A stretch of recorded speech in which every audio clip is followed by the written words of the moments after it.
Hola, ¿cómo les va? Buenos días. Bueno, a ver, contábamos recién los nuevos casos sospechosos, ¿no? Ahora, digamos, Sí. hasta el momento la Argentina es como que está amesetada, ¿no? Todavía no tenemos grandes casos. ¿Y ustedes tienen previsto, porque esto va cambiando día a día, minuto a minuto, por momentos, ¿cuándo puede llegar a la Argentina el pico de esta pandemia? Y bueno, depende de nosotros. Si nosotros pudiéramos sostener esta situación de que no haya circulación de gente, al no haber dónde el virus transmitirse, no habría gran circulación.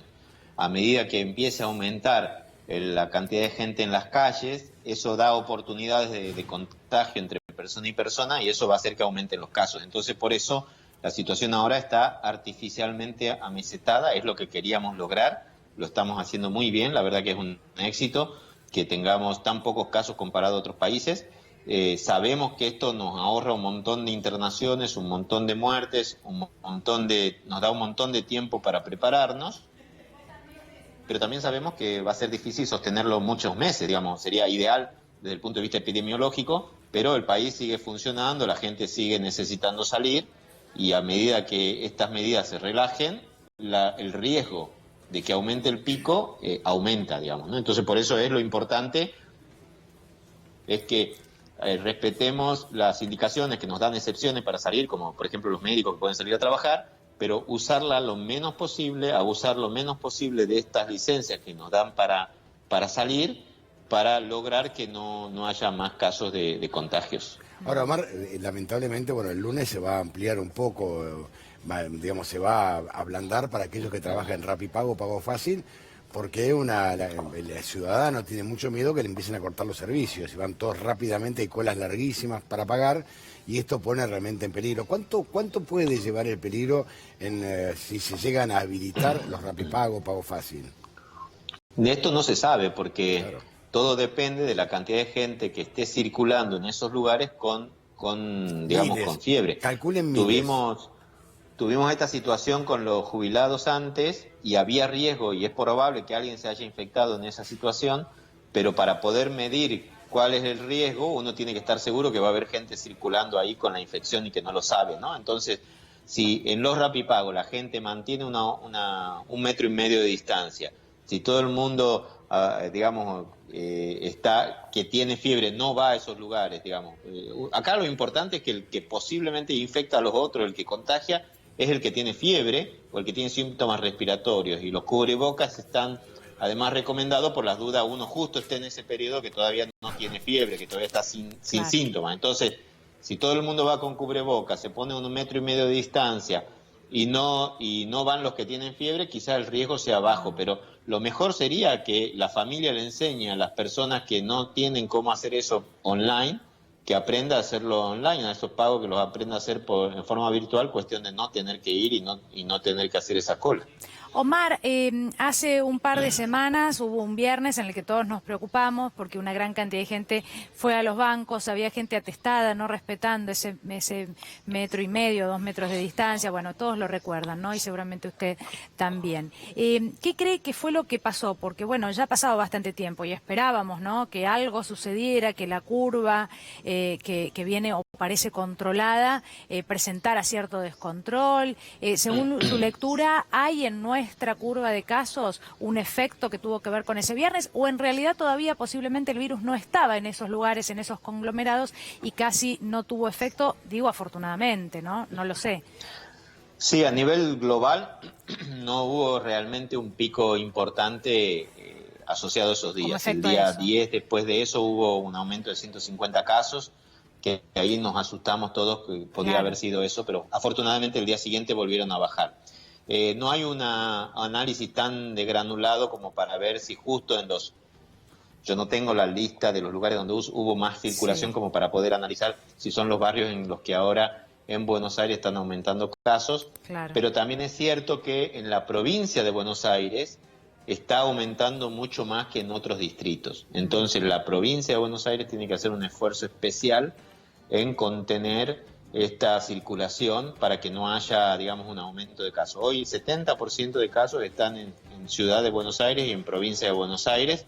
Las provincias del interior han hecho un esfuerzo muy grande y realmente lo están haciendo muy bien. Hay muy pocos casos. Hay 2 provincias que todavía no tienen ningún caso, Sí. y está que son Catamarca y Formosa, y está Chubut, que tiene solamente un caso importado. Entonces esas provincias lo están haciendo muy, Claro. muy bien. Y Bueno, hay que lograr que Ciudad y los municipios del interior de la provincia de Buenos Aires también logren sí. frenarlo de esta forma. Viene bien esto que usted menciona, porque hay localidades que en realidad, ya lo venimos hablando, de a poco podrían ir rompiendo con el aislamiento, ¿no? De a poco, muy de a poco, tener un propio aislamiento en cada una de esas ciudades, los pueblos o provincias enteras, como usted mencionaba en este caso de estas dos provincias. Pero Tomás Orduna, infectólogo, también en una nota en Infobae, dijo que el aislamiento administrado, que entendemos es lo que se viene, puede llegar a durar hasta la Navidad. Cuando hablamos de tiempo, yo sé que es muy difícil, Omar, pero sí podemos hablar de, por ejemplo, adultos mayores que tengan que estar en sus casas largo tiempo, cantidad de meses con salidas muy administradas, y hablar de esto, de más de 6 meses por delante. Yo le dije a mi mamá que no puede salir de casa hasta que no escuche en la radio y en la tele de que ya no hay más circulación del virus, porque Claro. mientras haya circulación viral, las personas de mayor riesgo son justamente las personas mayores y las personas con antecedentes cardiovasculares o pulmonares. Entonces estas son las personas para las cuales el levantamiento es la última, digamos, el último grupo de personas para quienes se va a flexibilizar, porque son las que justamente tenemos que evitar que se pongan en contacto con el virus. Y si hay circulación de virus, son las que se tienen que quedar en casa hasta que estemos seguros que no hay más circulación. Pero teniendo en cuenta que el COVID es un virus que es de una familia de virus, lo explico así simplemente, bueno, por el SARS, el MERS, todo lo que hemos hablado durante todos estos meses, mi pregunta concreta va un poquito más allá, es decir, ¿tan lejos podemos estar de una vacuna o de una solución? ¿Podemos estar hablando de hasta fin de año y que pase todo este tiempo y que no se encuentre una respuesta, un antiviral? Bueno, tenemos 4 vacunas ya en estudio en fase clínica en humanos. Eso significa que ya pasaron los estudios de laboratorio, pasaron estudios en animales, demostraron en animales hacer anticuerpos, que esos anticuerpos protegen, y ahora empezaron las pruebas en humanos, que si todo sale bien, quizás para fin de año tengan la posibilidad ya de empezar a producirse en gran escala. Recién en ese momento.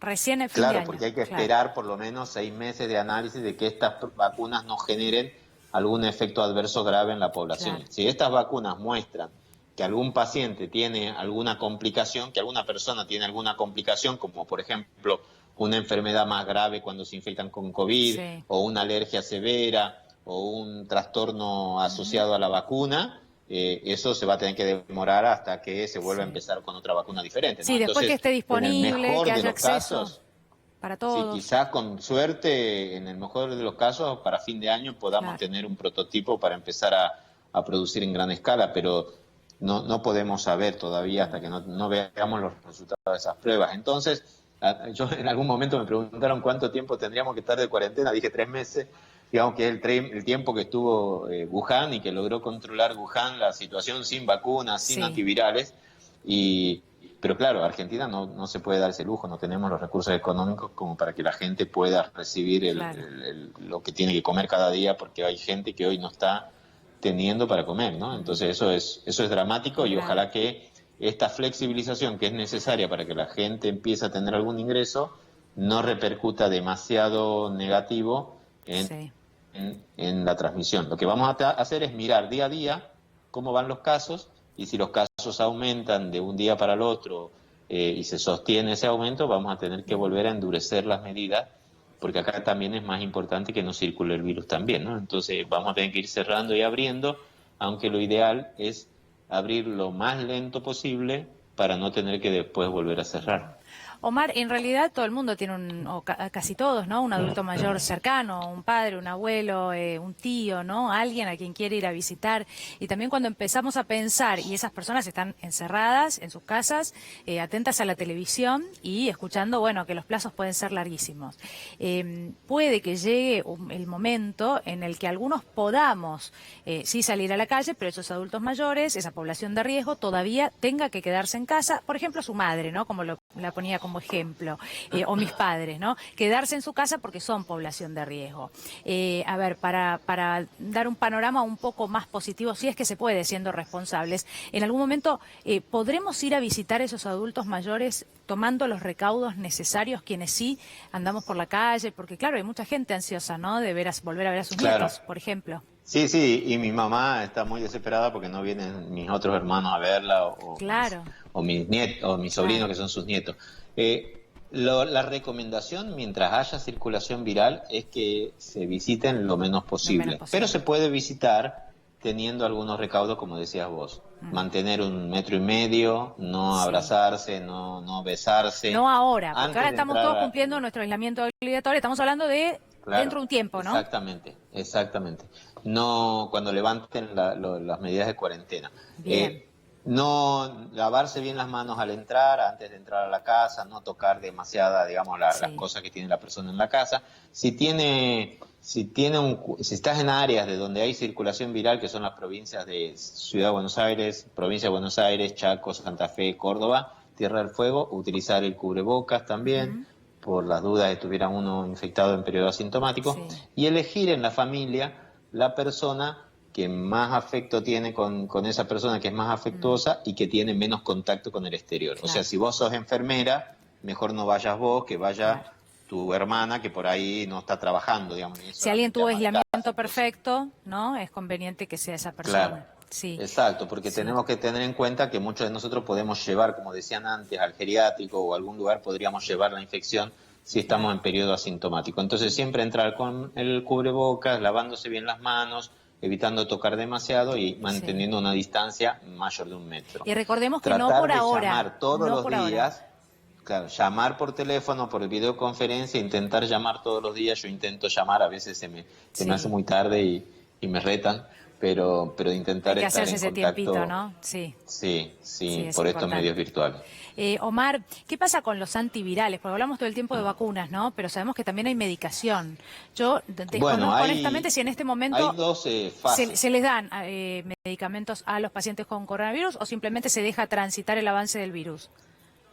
No, en este país es uno de los pocos países que implementó la medicación antiviral desde el inicio para pacientes graves y que la proporciona gratuitamente, tanto a públicos como a privados. El Ministerio ha comprado medicamentos para todas las personas del país que lo necesiten y eso la verdad que hay que agradecer. Bien. Eso yo estuve hablando ayer con colegas de México, de Chile, y no está disponible, digamos, cada uno en función de lo que pueda pagar lo compra. Acá por suerte, no en farmacias, el que tenga o el que no tenga, sino comprados por el Chile Ministerio. y en México en farmacia, pero claro, acá en pero Argentina acá no. El que lo necesite, el Ministerio lo brinda y ha prohibido la venta en farmacia justamente para poder asegurar la equidad de todas las personas. Bien. Entonces, el problema es que este virus tiene como dos fases. La primera fase es la fase en donde podrían quizás actuar los antivirales y otra fase más final donde es mucho más inflamación y ahí los antivirales ya no tienen tanto efecto. En la fase inicial se pueden usar, digamos, antivirales, pero tampoco tenemos en este momento evidencia médica que nos diga cuál es el mejor. Y hay muchos medicamentos en marcha. Lopinavir, ritonavir, hidroxicloroquina, interferón, remdesivir, ivermectina, colchicina, nitazoxanida, un montón de potenciales medicamentos que in vitro, digamos así, en la mesada de un laboratorio parecen funcionar, pero que todavía no hay estudios ni en animales ni en humanos para que pueda uno estar seguro que funciona. Entonces uno trata de usar de lo que ya está o de lo que se dice que funciona aquellas drogas que ya usamos para otras enfermedades y estamos seguros que no van a hacer demasiado daño. Y por eso es que en Argentina se ha elegido por ahora el lopinavir, ritonavir y la hidroxicloroquina, que son medicamentos que conocemos muy bien de otras enfermedades. El tema es que la evidencia va entrando y saliendo. Recién hace un par de semanas un francés publicó un estudio en 20 personas que era maravillosa la hidroxicloroquina, que era 100% curativa, y a las 2 semanas o a la semana otro francés demostró que era 80% de los casos no funcionaba.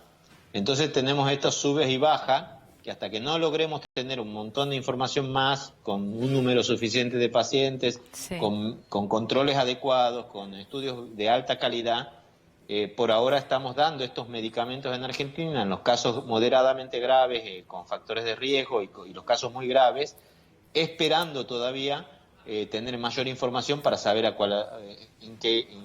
con qué medicamento nos vamos a quedar. Estamos haciendo también el estudio Solidarity, que en Argentina todavía no ha empezado por una cuestión de autorización de hospitales y de comité de ética para hacer las cosas bien, pero estamos ansiosos de poder empezar eso para poder definir cuál es el que se funciona y cuál no, que hoy todavía no lo sabemos, ¿no?